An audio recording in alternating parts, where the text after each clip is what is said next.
Welcome to hashtagfood. இன்னைக்கு நம்ம பார்க்க போற ரெசிபி மாங்காய் சாதம். இது ரொம்ப புளிப்பா சூப்பரா இருக்கும். இன்னைக்கு நம்ம இது எப்படி செய்யறது அப்படின்றத இன்னைக்கு நம்ம பார்க்க போறோம். அதுக்கு முன்னாடி நம்ம சேனல்ல hashtagfood சப்ஸ்கிரைப் பண்ணாத வீடியோ சப்ஸ்கிரைப் பண்ணி மறக்காம நோட்டிஃபிகேஷன் பெல் கிளிக் பண்ணிக்கோங்க.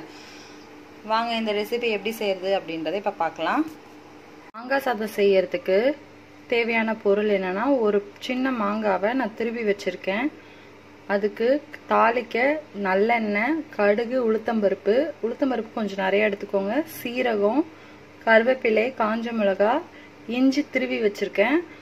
அதே மாதிரி கட் பண்ணியும் நீங்க போட்டுக்கலாம். 2 பச்சை மிளகா, கொஞ்சம் கொத்தமல்லி, பெருங்காயம், உப்பு. இதான் இதுக்கு தேவையான பொருள்.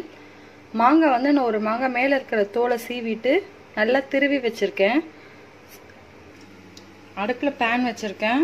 பேன் காஞ்சதும் நல்லெண்ணெய் சேர்த்துக்கிறேன். நல்லெண்ணெய் சூடாகணும். இப்போ எண்ணெய் சூடாயிடுச்சு. இப்போ நம்ம கடுகு உளுந்து சேர்த்துக்கலாம்.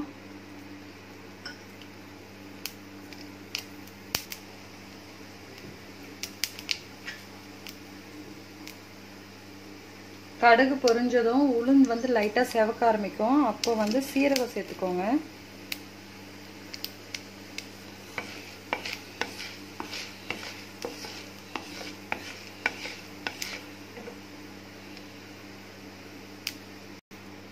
சீரகம் பொரிஞ்சதும் இது கூட பச்சை மிளகாய், காஞ்ச மிளகாய், கருவேப்பிலை, இது கூட இஞ்சி, மாங்காவும் இது கூட நல்லா ஆட் பண்ணி இப்போ நல்லா வதங்கணும். மாங்காய் வந்து சுருங்கிரும், அந்த அளவுக்கு வதங்கணும். இது கூட உப்பு வந்து மாங்காய்க்கு மட்டும் சேர்த்துக்கோங்க. சாதத்துக்கு நீங்கள் சாதத்தில் சேர்த்துருந்தீங்கன்னா விட்டுருங்க. அப்படி இல்லைன்னா இதில் கொஞ்சம் உப்பு அதிகமாக. இதுக்கு அடுத்து பெருங்காயம் தூள் சேர்த்துக்கிறேன்.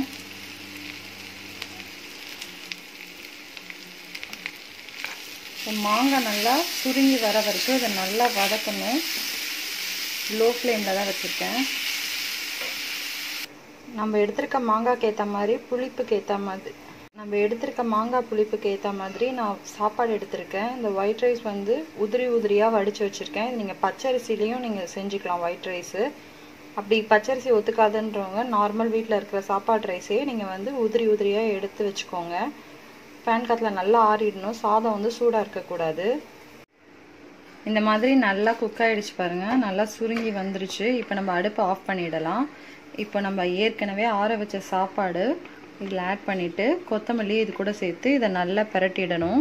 இங்கே பாருங்கள், ரைஸ்லாம் நல்லா மிக்ஸ் பண்ணிட்டேன். இதோட ஃபைனலாக கொத்தமல்லி மட்டும் ஆட் பண்ணிக்கோங்க.